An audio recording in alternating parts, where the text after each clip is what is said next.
Welcome to the A2C podcast. We're your unfiltered ticket to the world behind high achievers of every kind. No ads here, it's just pure value. So do me a favor and share this if you find some inspiration, motivation, or something else in between. Authentic, no constraints, no limits. Let's go.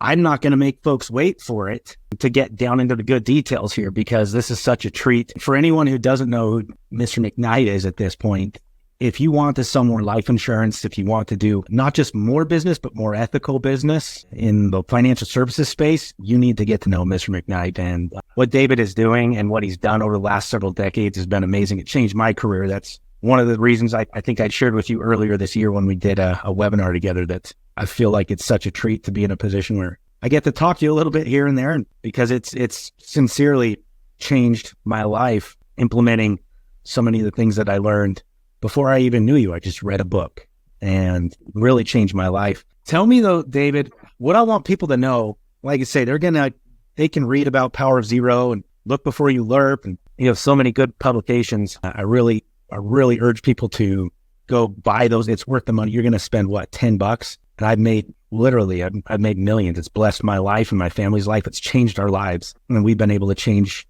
the lives of folks in our community so much more beyond that. We get paid for being benevolent, right?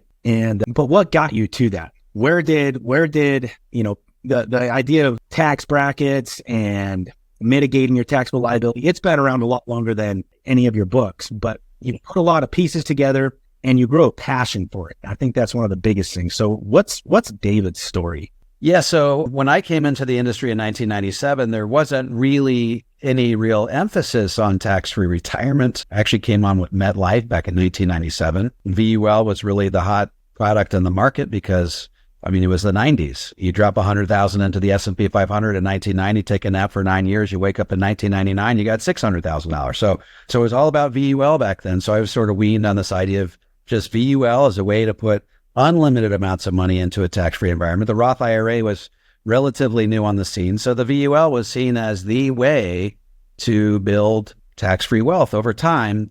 And at the same time, Bill Clinton stood before the nation in his final State of the Union. And he says, hey, I got great news. The national debt is $5 trillion, but we have budget surpluses for the next 26 years, right? So he's like, we've balanced the budget. Things are awesome. That wasn't exactly an environment in which tax-free retirement would have really gone over all that well. And it wasn't until I met David Walker in about 2010, maybe. David Walker, former Comptroller General of the federal government, he resigned as the Comptroller General because he didn't feel like Congress was listening to any of his prescriptions. And so he was marching across the country like an Old Testament prophet, as they said on 60 Minutes, raising the warning cry to whoever would listen that, hey, we're marching into this future where our fiscal, we're on this very unstable fiscal trajectory because of unfunded obligations for Social Security, Medicare, and Medicaid. The debt doesn't seem very big right now. It was only $10 trillion back then, but it will grow, unless we raise taxes dramatically, it will grow by $2 trillion per year on average over the next, 30, 40 years. And we will soon get to a point in time where tax rates will have to double or we go broke as a nation. And so getting acquainted with David Walker was a bit of a game changer for me. And it informed the entire first chapter of the book that I wrote, The Power of Zero. I open with a discussion on David Walker. And the reason I do that is because I think it's so important. He's one of the smartest guys on the planet. He knows more than just about anybody else when it comes to these types of things. And I love drawing on third-party experts that know a lot more about this stuff than I do. But David Walker is still out there. He's still raising the warning cry. So that was one thing that really helps form me and mold me. Another one was, I was in Wisconsin at the time, and I started a presentation. And a presentation was I love whiteboards. So I had a little whiteboard presentation where I said, there's 3 different types of money. We'll call them buckets of money: taxable, tax deferred, tax free. Mr. and Mrs. Jones, you've got most of your money in taxable and tax deferred. Let's try to get into tax free. And it was a little 5-minute presentation. And I came up with this idea, get to the 0% tax bracket, because if you're in the 0% tax bracket and tax rates double, 2 times 0 is still 0. And so every time I would give that presentation, I've given it now thousands of times. Every time I would give it, something would come out of my mouth just a little bit differently. And sometimes it would go over great and people would be like, they would be really impacted by what I said, and sometimes not. But I honed and involved this presentation for about 10 years. It's actually started way back in 2004, so it's through about 2013. And I finally decided to commit that presentation after it had been honed and evolved over 10 years, committed it to book format. And that book was called The Power of Zero. And so it really didn't take me all that long to write The Power of Zero because it was just regurgitating that presentation onto the page. It took me about a week to write it. And I threw it out on Amazon, crossed my fingers, and hoped that people would buy it. And, here we are, what are we, 10 years later, and it's obviously sold, exceeded all my wildest expectations. So those were two things, meeting David Walker and learning about his mission and writing The Power of Zero as a result, as the end result of having honed that presentation for 10 years. Those are two things that I think really helped get me to where I am today. That's awesome. There's a couple things I want to kind of unpack in there as you're talking. Do you feel like, because you're regarded as one of the leading experts on index universal life insurance in the space, and rightly so, 1997 is when you began your career. Do you think there's any coincidence that you began your career the same year index universal life insurance was introduced? Was that a catalyst at all, or just pure coincidence? No, I didn't even know what an IUL was until probably 2003. I'll bet. It was all about VUL for me. So VUL was where it was at. And, I did a lot of business back then with a company called Midland National Life. It was all VUL. And then after obviously the huge market crash, 2000 through 2003, people just weren't all that excited about putting all their retirement savings in something that could go down 3 years in a row, particularly after they had gotten so excited about what was happening in the 90s to lose all that money and lose a lot of what they'd earned during the 90s. They weren't all that enamored of the stock market. And so it was the perfect breeding ground for the IUL to just absolutely explode. And so I didn't even really catch on with the IUL probably until about 2009. So I was continuing to sell VUL because I thought, the stock market will vindicate us over time. But then I got acquainted with some ways to position the IUL that made me understand that the IUL is not necessarily a stock market replacement, but it has some applications that are absolutely incredible, which I'll be talking about in an upcoming book. But the IUL can do some things that a VUL simply can't do.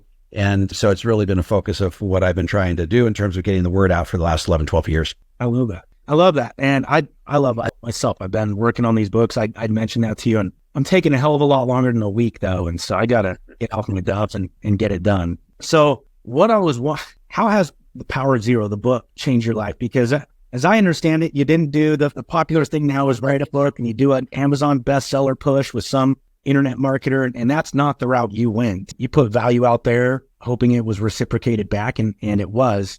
How has that changed your life, your family life, and the way you run your business and what your business even is at this point? Yeah, that's a really good question. So I didn't realize that the Power of Zero was really a big deal until people came back. People would see me and say, "Hey, Dave, I was at this financial conference and I looked across the row of advisors and I saw 3 people reading your book." I mean, it's just totally blindsided me. I had absolutely no idea. I mean, I had a bit of a following in 2013 when I wrote the book. And so I think, the first night that it launched, I think it sold, maybe 500 copies. So, I mean, that was everybody who knew me, who liked me and followed me. They bought the book. So that was 500 people. So I had a following, but it wasn't a big following, right? But then people started to hand out the book to their clients and prospects. And they began to realize that, man, I can set the table for a conversation about tax-free retirement by simply giving this book to people to read. And there was actually a PNC advisor out of Las Vegas by the name of Jeff Venuto. He'd never done more than $40,000 of life insurance premium. And I was telling people, look, take the book, send it out to your clients and prospects with a little handwritten note that says, "Hey, Mr. and Mrs. Jones, the other day I was reading this book. As I was reading this book, I couldn't stop thinking about your situation. Do me a favor, read the book. I'll call you back in a week. Let me know what you think." And Jeff Venuto actually took my advice. That's exactly what he did with his PNC clients. And the first full year he did that, he did something like $365,000 of premium, something like that. Finished number 1 in his company. I think he was with Farmers. And he did that the second year too, did about $367,000 of premium. So it was just, people started to, I still to this day have people come up to me, "Dave, I've never done more than $30,000 of premium. Last year I did $300,000. That happens to me all the time. Because I think people realize that there's a really germane, timely conversation that takes place within the pages of that book. And when you hand it to a client or prospect, it really encapsulates the conversation in a really intriguing way, and it inspires people to want to act. And so that's really the publication of that book is really what's catalyzed a lot of my career since then. So, with the publication of the book, people want you to speak a lot more often. So I'm speaking at a lot more meetings. I formed my own producer group called the Power Zero Group. And, it's been very humbling, and I'm very honored to be in a position where I can have a platform where I can sort of foment this revolution, this retirement planning revolution. In 2018, Penguin Random House purchased the book and published it in hardback, and that's sort of given it some extra legitimacy and some extra heft. And then they also published Tax-Free Income for Life. So it's been, I look back at my career, it's just, sometimes you just got to pinch yourself, but it's been a great ride, and I'm really honored to be in a position where I can help people. I think it's pretty powerful, actually. I know one of the things I had asked when I reached out to you about coming and speaking in Scottsdale was that I wanted to make this event different. This is our first year doing this, but we're going to do it every year. And I know you've only got an hour on stage. You'll be there hanging out, mingling throughout the day, which, by the way, folks, is a huge opportunity, really huge opportunity. But you've got an hour on stage, and you and I were talking before this. You have 10 hours easily of value you could give. What are you hoping to get done in that hour that's in alignment with, obviously, the values of this event? The values being, sure, be entertained and feel better, but have something actionable you can improve your life and the lives in your community thereafter. What's your game plan? Yeah, so you're going to get a presentation that I've given at 2 different MDRTs and nearly every state NAIFA meeting across the country. So this is not a presentation that I'm experimenting with. It's an experiment. It's a presentation I've given many, many times. So you're going to get the best version of me. It's a presentation where really the first third of it, I talk about the fiscal condition of our country, the fiscal trajectory of our country, why experts think tax rates will double. I use some education in the middle where I talk about the 3 different types of investments and how to allocate the right amount of money to the right types of buckets in a rising tax rate environment. And then I do a case study at the end, and it all comes together. It's an hour long. It's going to feel like about 15 minutes. We go pretty fast. We pack a lot into that hour. But if you're looking to get inspired, if you're looking to get rejuvenated and energized on taking on the next chapter of your financial services career, this is a great opportunity to do it. A lot of people have seen that presentation, and it's inspired them to take their careers to a whole new level. So I think that if you want to be inspired and energized and rejuvenated in your career, I think it's a great event to be attending. What's your game plan? Because you got an hour on stage, and really it's an 8-10 hour day. It's a long day for a 1-day event, but you're there, you're mingling. We're going to have, breaks in between and all sorts of things. What conversations are you hoping to have? If you had a hope, knowing you the little bit I do, you really do want to help. What's your hope that agents will do instead of just come and snap a selfie with Mr. McKnight himself? What would you really want them to do in those moments? Oh, I have a lot of people say, hey, Dave, if you were in my shoes, maybe this is where I am in my career. What would you do? What would you do differently? And I'm happy to share whatever wisdom I can impart as far as those types of questions go. I've trained thousands and thousands of advisors over the last 20 to 25 years. And so I'm happy to impart any wisdom in terms of how to develop your career, how to take your career to the next level, really how to get really, really good. I mean, a lot of times we get the general practitioners who love to be kind of good at a lot of different things. I would talk about how you need to get really, really good at a specific niche. What are you going to be known in your community for? What do people, when they say, hey, what is the expert in X, Y, or Z? They say, oh, that's Carson, of course. I mean, that's the person they think of. And so not so much going in half an inch deep and 10 miles wide, but maybe a half an inch wide and going 10 miles deep. What can you get really, really good at such that everybody knows that you're the very best in that particular niche? And that's really how you grow your practice. I like that. And for you, that niche could be tax-free retirement and or IUL and or kind of switching gears here in line with that. There's a lot of social media has changed the face of what it takes to be an influential person. So there's a lot of social media influencers, whether it's on TikTok or YouTube, and you've been making a lot of videos addressing some of the things you agree with and some you disagree with. And there's some I get asked about more than any. I was wondering if I could run maybe a few past you and maybe just get, your little 3 to 5 sentence or 3 to 5 minutes of just feedback on some of that. Because I think it's, at least in this group, Winning at Insurance, where we're live at right now, that's some of the most prevalent conversation going on behind the scenes with some of this stuff. So The first one would be, I've messaged you about this before, but it's MPI, Curtis Ray MPI.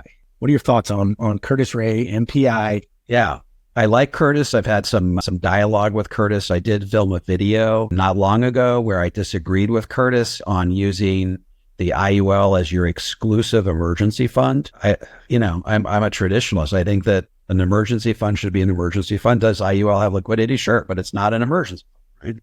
So, and maybe not everybody agrees with me on that. Obviously, Curtis doesn't agree with me on that, but we dialogue behind the scenes, and I try to keep as respectful as possible when I do these videos. So that's how I feel about using the IUL as an emergency fund. As far as the MPI goes, I mean, my understanding is that it works on paper, right? When you're not allowed to show an illustration that's showing all of these loans coming out and then going back into the policy as additional premium. You can't really show that, from what I understand, in illustrations. So Curtis has a spreadsheet that he has created that helps illustrate it. So to me, it feels like there's a lot of moving parts. It feels like there's a lot of stuff that has to happen just correctly. I mean, let's face it, in IUL, a lot of stuff has to happen correctly to begin with, right?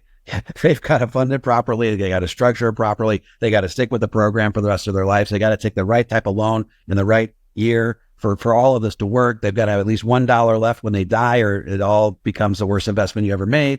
So it's already tough to begin with, but then you throw in this regime where you're taking out loans and then you're using that loan to pay the premium back into the policy. To me, it just feels like a lot of complexity. I don't think that I'm denying that all of this adds up on paper, because I know there's an arbitrage there. But as far as how it's going to play out in real life, I think that's a totally different story. And I think until Curtis Ray has got a track record that he can point to, which in the insurance industry, it's hard to have a track record. I just got interviewed by a lady from Market Watch. She says, well, how many different people have you had that have elected the long-term care, the chronic illness rider in your policies? I said, none. She said, what do you mean none? I said, I've only been selling IUL for 11 years. Those are people that were 50 and 60 at the time when they bought it. Now they're 60 and 70. People just don't have a lot of long-term care events prior to age 70. So I don't have anything to tell you. So, when it comes to life insurance, you need a really long track record to make sure that these things work. And so you have to see what the persistency is on these policies over time, and see if people are really willing to stick with a program that's pretty complicated on the face of it. A year later, they may not even remember what they got into. So, I mean, that's just some of my off the cuff remarks about MPI. Yeah, no, and you and I had talked. I know you had mentioned that they've gone through Monte Carlo testing and some stress testing, and I think on paper we've looked at it and it looks good. The thing that I still can't wrap my head around it. It's just the double indemnification of every single dollar when it comes to cost basis, and not exactly double, but it's significant. And each dollar isn't performing twice; it's performing at, as illustrated, 50 basis points, 1.050. But my goodness, it's just the additional fees. And then, like you said, persistency. It's such a complicated strategy. Or a business owner, an entrepreneur, their brain's already doing complicated things all the time. I can see it making sense. We actually have a similar strategy, but we don't reuse those dollars for new premium. We use them for external opportunities and early liquidity. But every single year, every month, taking loans from month one. But these are, again, high net worth individuals. They have lots of investments. Many of them have a family office helping. But will Ma and Pa stick with it? Because what I've seen in my career is Ma and Pa, when it's complicated, they don't stick with it. And if it's not persistent, then was it ethical? What was the point in the first place? I don't know what your thoughts are on that as far as persistency goes, but no, I mean, I'm with you. I mean, you and I are reading the same music and we're singing the same song here. It doesn't matter how much sense it makes on paper. If it's not going to ultimately lead to a positive outcome for the policyholder, then they would have been better off never having done it to begin with. I mean, my persistency, my personal persistency is something on the order of like 99.8%. And so I'm not afraid that people aren't following through with my recommendations. But then again, I'm not making these incredibly complicated recommendations that rely upon taking loans at the right time and then reinvesting the money by way of those, taking that money and then reinvesting it and doing it over and over and over again. So yeah, I mean, we'll see. I mean, yeah, it could be 10, it could be 10 years from now. I say this is the worst thing ever or the best thing ever. I mean, we'll just have to see how it goes. Yeah, time will tell. The other big one I've been getting a lot lately is Chris Kirkpatrick. I apologize. Chris Kirkpatrick. Lots of whole life versus IUL question. And what are your thoughts on that? I know you actually just put out a video very recently, if I remember right, on this. But yeah. And the tone of my video, to be fair, the first one was probably not as respectful as it could have been. It was sort of a knee-jerk reaction to Chris Kirkpatrick's just overwhelmingly, monolithically negative take towards IUL. You know, we've got clients and prospects that go look up IUL after we broach the subject of IUL. They go look it up on YouTube, and Chris Kirkpatrick is the guy that's there slamming it. And so I just didn't want to let all of his rhetoric go unchallenged. And so, you know, if I do engage Chris Kirkpatrick in additional videos, by way of additional videos, it would be probably more respectful. Not that I was super disrespectful, but I just feel like some of his claims are just naked assertions. And like he did a video, for example, with a friend of mine, Andy Panko, where he just made a lot of just completely unfounded assertions. And I felt like it was my job to challenge those. That's how we advance the dialogue when it comes to these important financial planning principles. You don't let assertions go unchallenged. And as we challenge each other's assertions, then we move the ball down the field when it comes to sustainable retirement planning principles. So I just feel like he's got an agenda. I believe in his heart of heart that he hates IUL. Yes. Right. But this is also something that's fairly commonplace with people that sell whole life insurance. Right. Now, there are some other people out there that have trained their sights on IUL that don't sell either IUL or whole life or any other type of insurance. And so I would take a listen to maybe what they had to say a little bit more than someone that has an agenda to sell you whole life. But, you know, he makes a lot of claims that are frankly contradicted by the evidence. And so, for example, he says that IULs don't perform. Well, I did a video where I gave you 3 examples of policies that did between 7 and 9%, even during the period of historically low interest rates, right? Because he has this claim where he says, well, if IULs can't perform in one of the greatest bull markets of all time, when can they perform? Well, you know, that's not the whole story, right? You got to have good market returns. You've got to have high interest rates like peanut butter jelly. You can't make a peanut butter jelly sandwich with just peanut butter, right? You need the peanut butter and the jelly. So we had, you know, a historical bull run in the market, but we also at the very same time had historically low interest rates. And so you can't say, I mean, if we had historically high markets and historically high interest rates and IUL still didn't perform, I'd say, hey, maybe you got a point. But you need both of those things. You need an undulating market, you know, that's going up and down so you can capture the upside, and you need enough interest rate to be able to purchase the options that will give you a cap that's high enough so that you can generate some growth inside those policies. And so my job is to tell the other side of the story, right? He can tell his side of the story, and I will, as respectfully as possible, tell my side of the story. And if we engage down the road, I hope it's in a respectful way where it's not, you know, putting out a hit piece video or anything like that. Just have a nice, open, ethical dialogue about what we believe about sustainable retirement planning principles. Is there a place for whole life in your clients' portfolios? If it is, I'm not sure what it is. My problem historically with whole life, and Chris Kirkpatrick, for example, will say, you know, life insurance is not an investment or an accumulation tool. It's designed to be this pool of money that you can leverage in a bank on yourself sort of a way. I'm fine with that. That's not my thing. People want to do the bank on yourself, you know, infinite banking. They can totally do it. It's just not my expertise. Okay. His position is that life insurance should never be used as an accumulation tool. So, for example, for him, it's not such a big deal if you have a net cost of borrowing when you take money out of the policy. For me, that's a big problem because in all of my books, I talk about using life insurance to build wealth so that somewhere down the road, you can take the money out and spend it on your lifestyle at a period in time when tax rates are likely to be dramatically higher than they are today.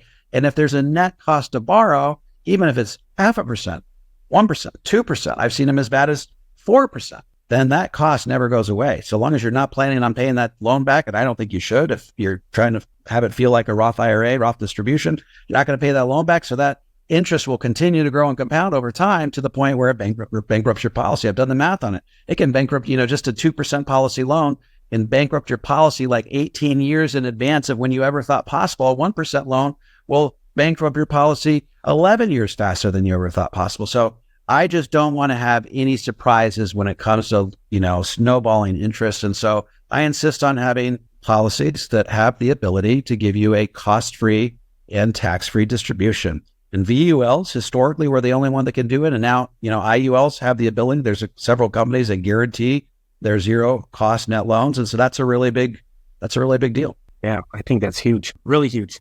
I know we're about out of time here, so I have kind of one final question, and I've learned to start asking this question in this podcast I recently released. It has nothing to do with insurance, but I've gotten so many amazing responses out of it. So I want to ask you as well, what's the most significant thing that's ever happened in your life? Well, I could talk about a religious conversion I had, and when I was 15, that set me on a course that has dramatically changed my life, changed the type of family I'm raising, to change the lives of my children and my entire posterity. That's obviously a huge one. Meeting my wife, with whom I'm still in love after 23 years of marriage, has been absolutely transformative. We have 7 beautiful children who we're striving to raise in the same sort of gospel path that we began 23 years ago.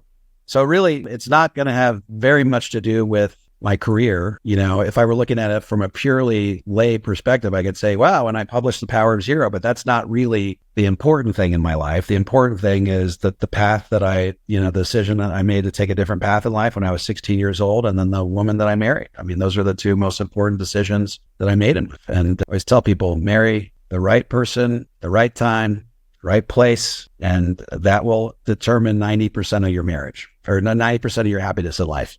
You marry the wrong person, it's going to be really hard to lead a good life from that point forward. And it sounds like you have from what I've observed, you got a great relationship with your wife as well. So it's probably the most important decision you can make in life, the person that you marry. And I think that all the statistics bear that out. Pretty awesome. Identify with that very closely. So very closely. Well, one of these days I'll share my story, but this is about you. Anything you want to leave folks with before we call it a day? I'd love to hang out with you guys at Carson's event. And I think if you haven't seen my presentation yet, you owe yourself to at least see it once. I think it'll transform the way that you view financial services. And I'm looking forward to hanging out with everybody all day long and chatting and answering whatever questions I have. This will be a great opportunity for you guys to ask me any questions you want. And I think it'll be a great time. I appreciate it very much. David, thank you for being here. I really appreciate it, man. My pleasure. Thanks for having me. Absolutely. Thanks so much for tuning into the A2C podcast today. I appreciate you joining me on this unfiltered journey into the minds of remarkable people. I hope you enjoyed the candid conversations, the authenticity, and the insights shared. Remember, this is an ad-free podcast, so your support in sharing this with others, well, it means the world to me. If you want to stay connected with me and the podcast and be the first to know about our upcoming guests and episodes, follow me, the podcast, whatever, on social media, A2C Podcast on Facebook, and we'll get our Instagram and everything else set up. At cporter389 is my own personal stuff on all platforms. Your feedback, your ideas, they're invaluable to me. Drop me a message, drop the podcast a message, share your thoughts, let me know who you'd like to hear from next. Together, we're on this mission to explore all the facts of success and life, but be candid as hell about it. So I appreciate you. Come find me, come follow me, and let's do some awesome things together. Appreciate y'all.